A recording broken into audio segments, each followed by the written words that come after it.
Good evening, everybody, and a warm welcome to the Academy of Motion Picture Arts and Sciences. I'm John Bloom, one of the three governors in the short films and feature animation branch. Thank you. You're too kind.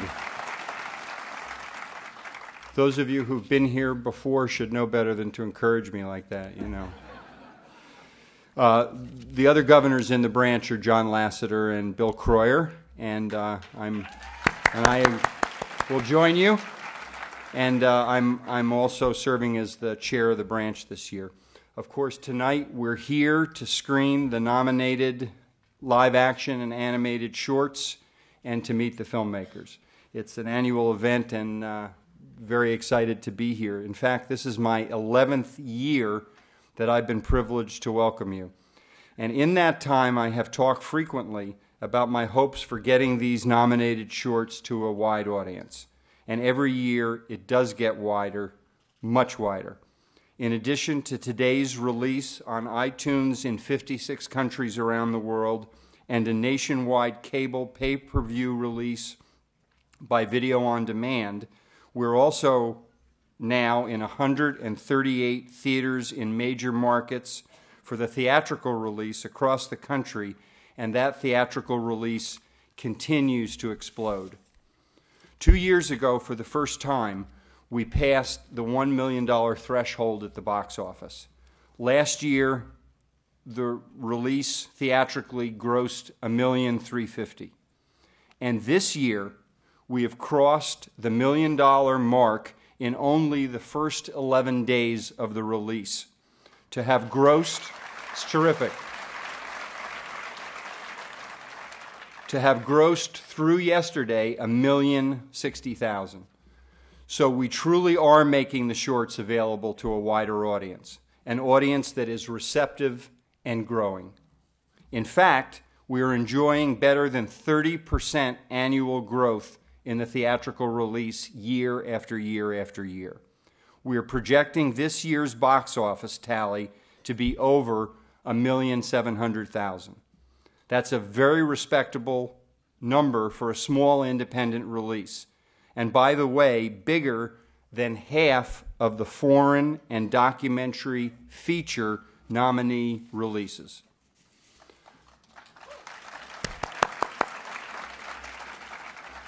I'm also pleased to announce this year, after a couple of year break, a DVD of the nominees' collection will again be released. Pretty good overall. I want to give a quick shout out to Ellen Harrington and her staff. Every year they do a marvelous job. I should thank them this way every year, but I haven't, and I just want to make a point of it and thank them for putting on this wonderful night. And speaking of the great job that Ellen does, we have been fortunate to have some wonderful hosts for this event, and tonight is no exception. It's interesting, we have seen of late many high-profile live-action directors trying their hand at animated features. Directors like Spielberg, Zemeckis, Tim Burton, Gore Verbinski, to name but a few. Our host tonight has reversed that course, going from a highly successful directing career at Pixar that included 2 Oscars for The Incredibles and Ratatouille, to say nothing of an earlier Annie Award for Iron Giant. He's even made some animated shorts.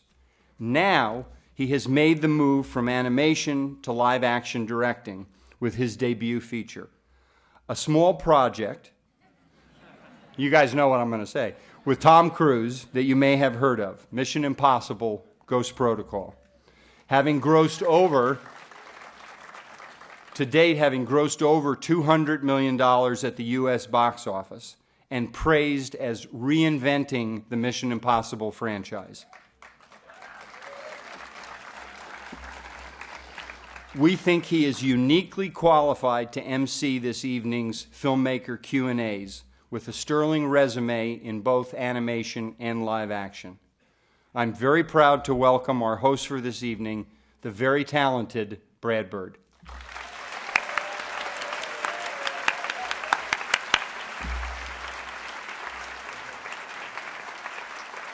Thank you.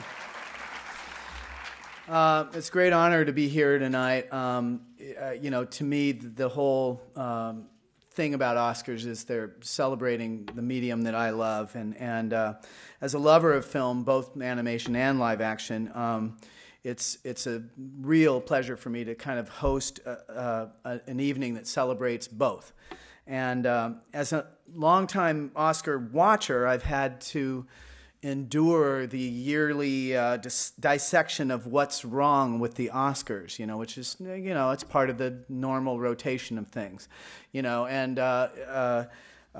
it always seems to stem from looking at the Oscars as a TV show and not as a celebration of film, which is what it is. And there's all these, lame-ass suggestions like, you should cut the sound Oscars, the makeup, the cinematography, the shorts, everything but the actors and the best picture, basically. And but to those of us who love the medium, the craft, the art of film, we can't imagine not celebrating every key part of the process. And we love all that goes into sitting in the dark with strangers and watching a handcrafted dream on a giant screen. And tonight we're here to celebrate short films. And if feature films are sort of products of a night's worth of dreaming, these are like products of power naps. And they're vivid and they're to the point. And it's hard to be simple, and it's hard to be brief. And these films, I think, force you into a position where you have to, be concise. And that's a hugely important thing, no matter, what length of film it is. So it's hard to be brief, and it is also rewarding. So without any further waiting, let's look at the Oscar-nominated films, and which will be followed by a short panel discussion with the filmmakers, and we're starting with animation.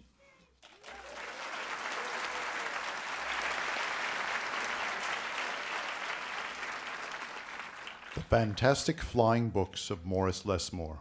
William Joyce, Brandon Oldenburg, directors.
Dear Mother and Father, happy news. I have secured for myself 90 acres of prime ranch land, which to my delight has upon it an absolutely wizard ranch house. I'm writing this letter from my veranda, and I'm very pleased with my situation. I believe I may now call myself a rancher. Oh, give me a ranch and a big pair of pants, and give me a Stetson too, and let me wahoo, wahoo, wahoo. Englishmen end up out here with a whole lot of dollars and no sense. They're wonderful dancers, but I certainly wouldn't marry one of them. We put a sign in the window. No credit extended to Englishmen. It's our policy. They never pay their bill. Give me the wide open spaces. I'm just like a prairie flower, growing wilder every hour. Oh, give me a moon, the prairie moon, and give me a gal that's true, and let me wahoo, wahoo, wahoo.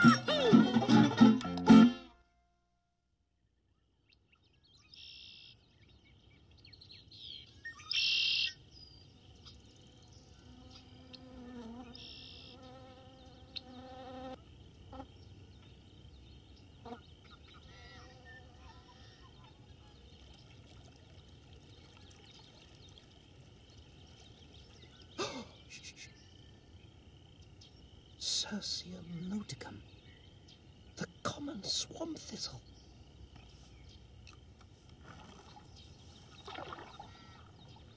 Tell me, old chap,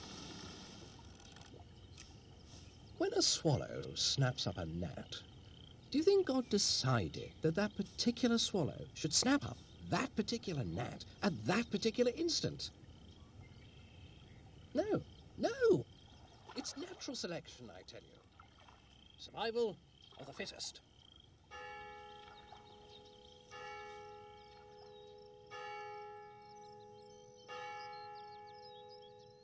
No, he's not a religious man.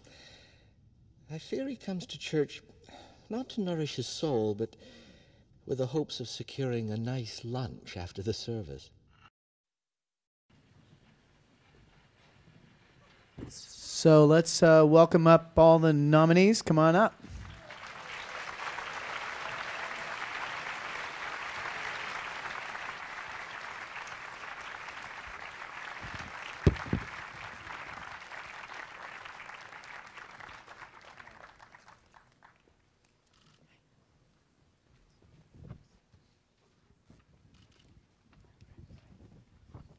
You all have name cards there.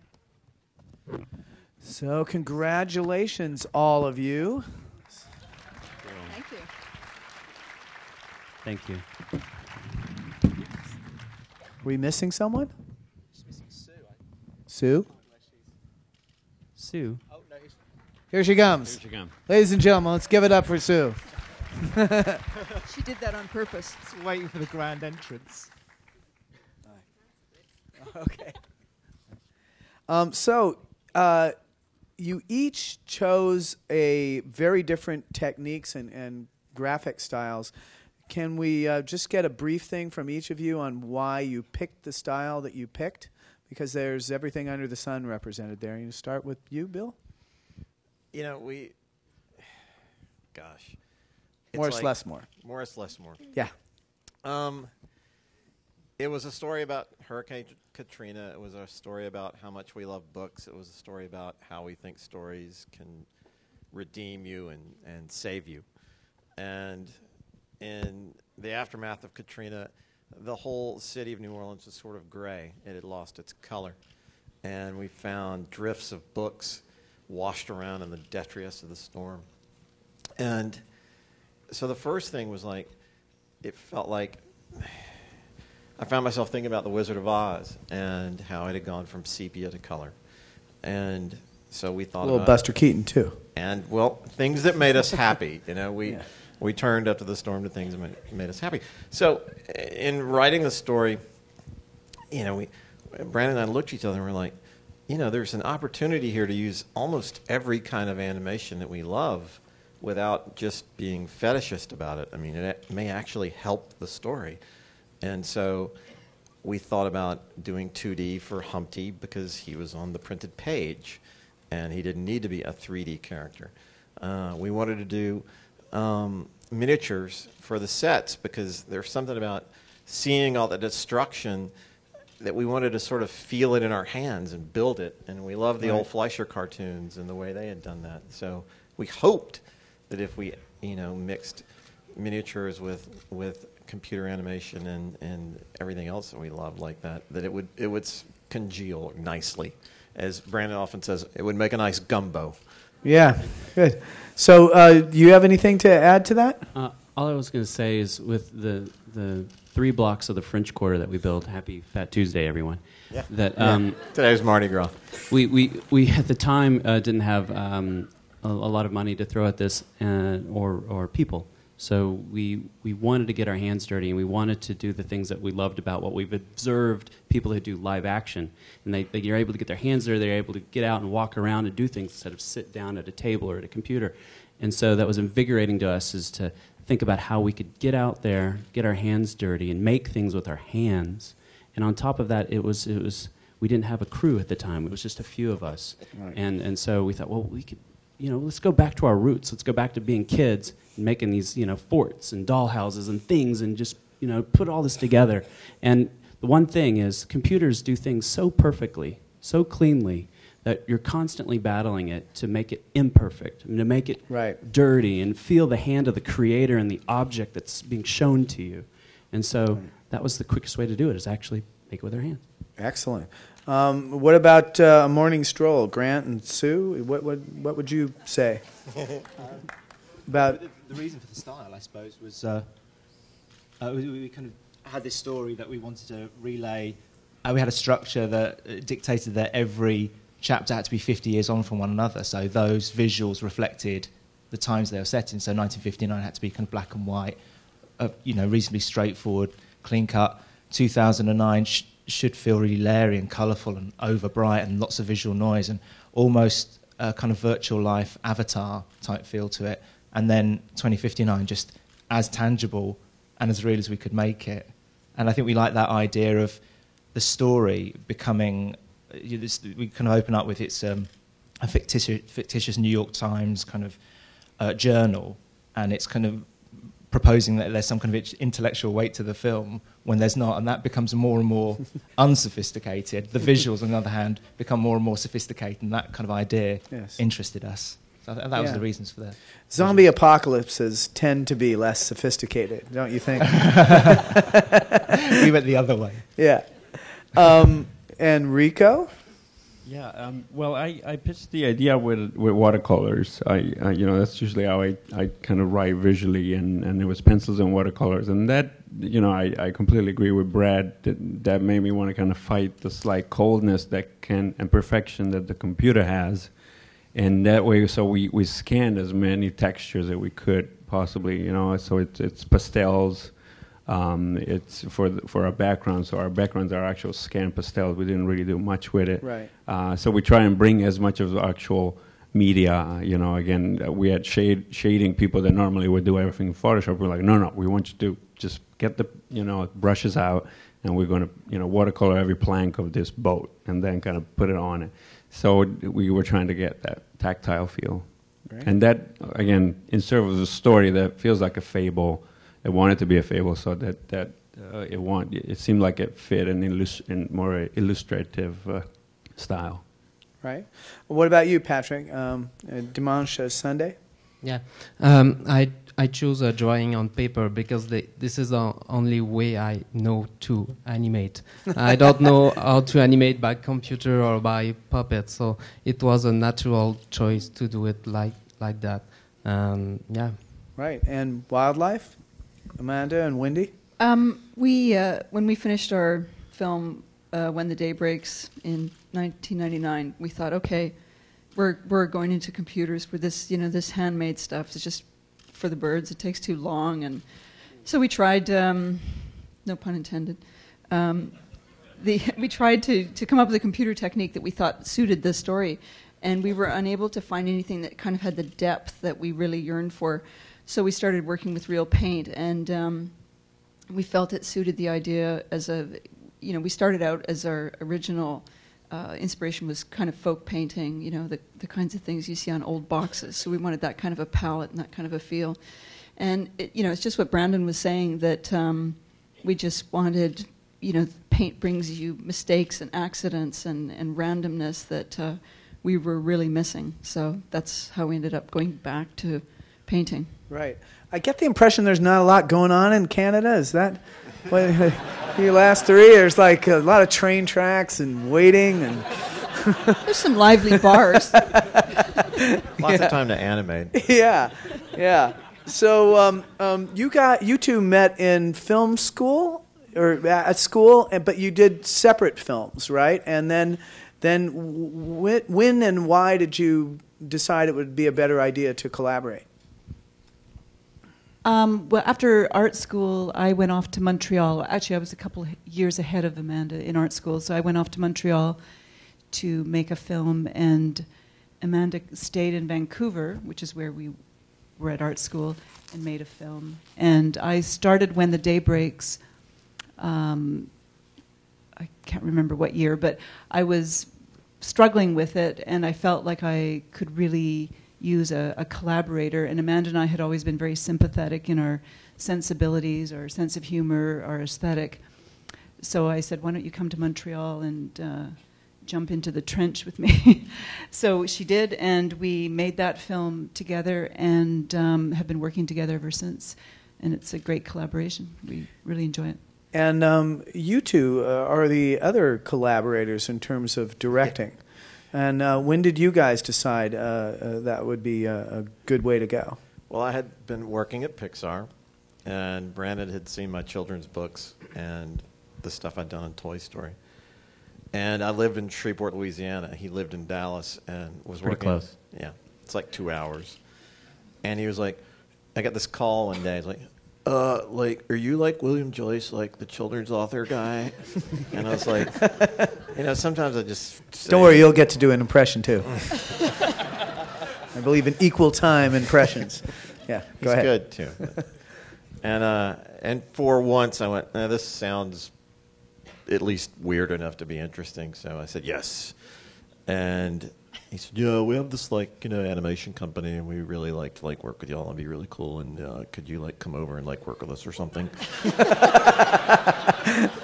And so lots of wiggle room legally, So I went, yeah, we'll sign anything you want, and whatever. So I told my wife I'm driving to Dallas again. She's like, what? You have too much to do? I'm like, I don't know. There's something. I just got a sense for this. Right. So I get there, and they're children. I mean, this guy, I don't know. He did some Dorian Gray thing. I don't know. He's like 38 or something. I don't even know how old he is, but this was 12 years ago. And I pull up, He didn't even know how to tell me how to get there. I mean, it was like he didn't know directions. Like, it was like, I think we're sort of next to the Hooters downtown. It's true. Yeah. And we just hit it off. I'm like, well, he's a kid. No one here shaves. Their moms give him rides to work, and this is some youth outreach program. I don't know. But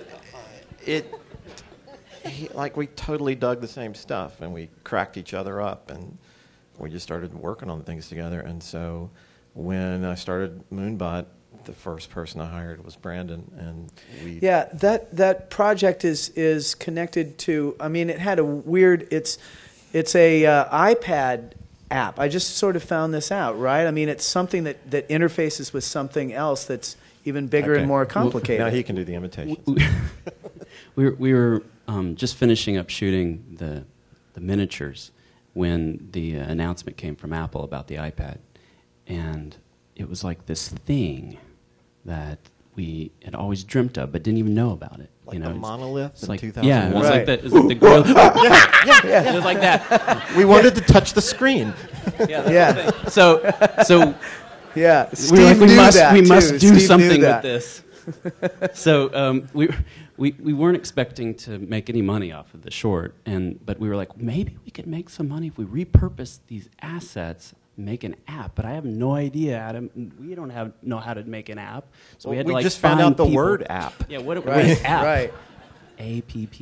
Yeah. So anyway, so we immediately just tried to figure out how we could do this, and so we made an app out of the existing assets that were created for the short film. Wow, I really am interested in that.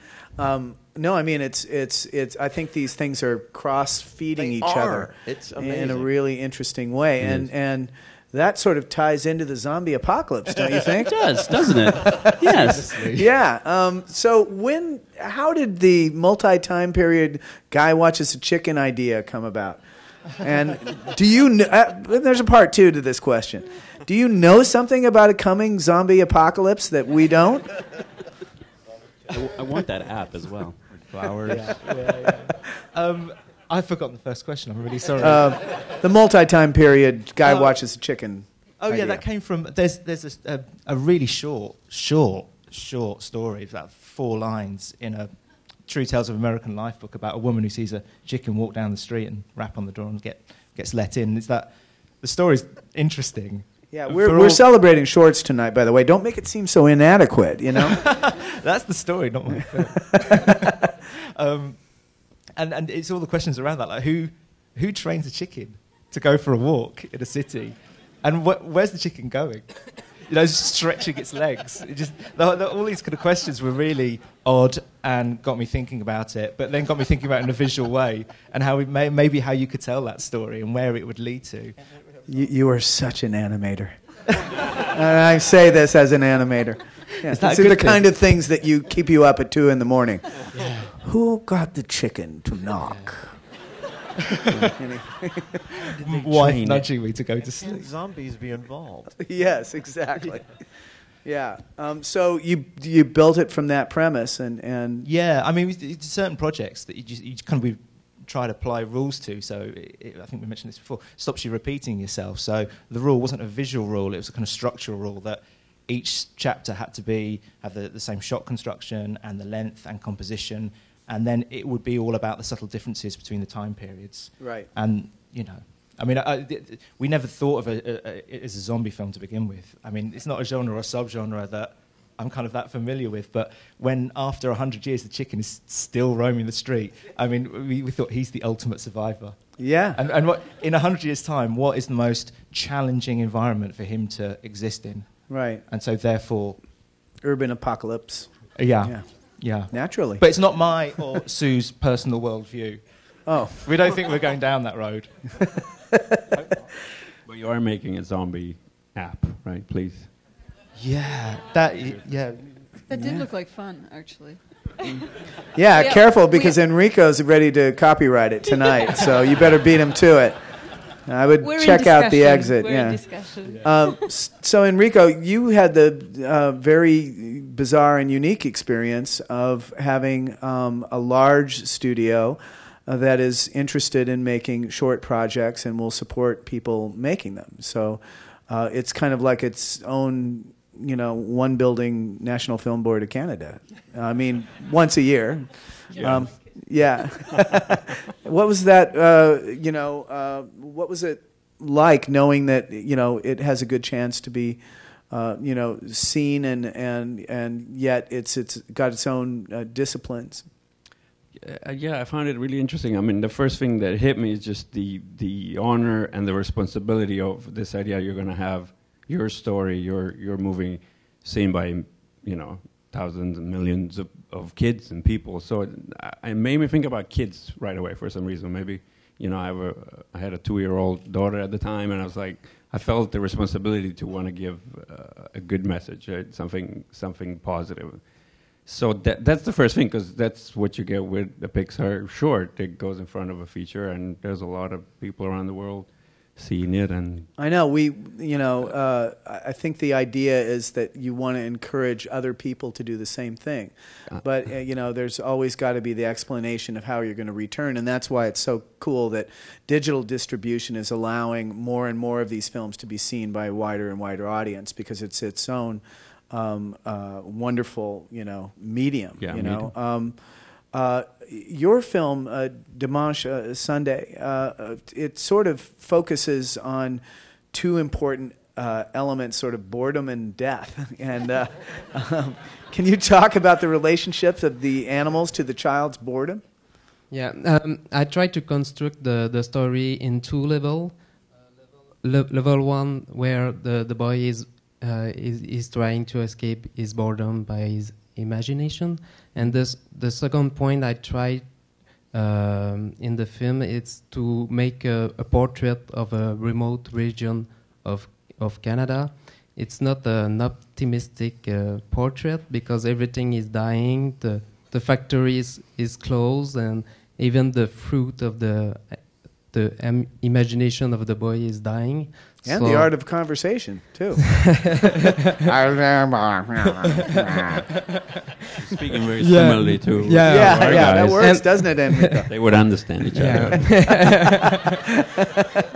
and the crew are never very far. So, I tried to make a little portrait of my region. Yeah, well, it's a wonderful challenge and contradictory, because you're trying to make an interesting film about boredom, and it's wonderful. It reminded me of when I was a kid looking at adults. I just remember the forest of legs, and it just seemed like everything was like, it was like, Jesus, get on with it, guys, So everyone I think has lived this kind of journey as a kid.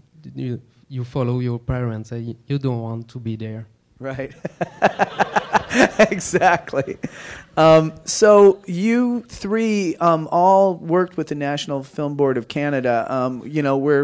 There's a lot of filmmakers here who are envious of that kind of system. What makes it so successful? And do you guys want to start first and then go back to you? Public funding. No, but I mean, public funding doesn't ensure results. No, but it increases the odds, I think. I mean, that's my opinion.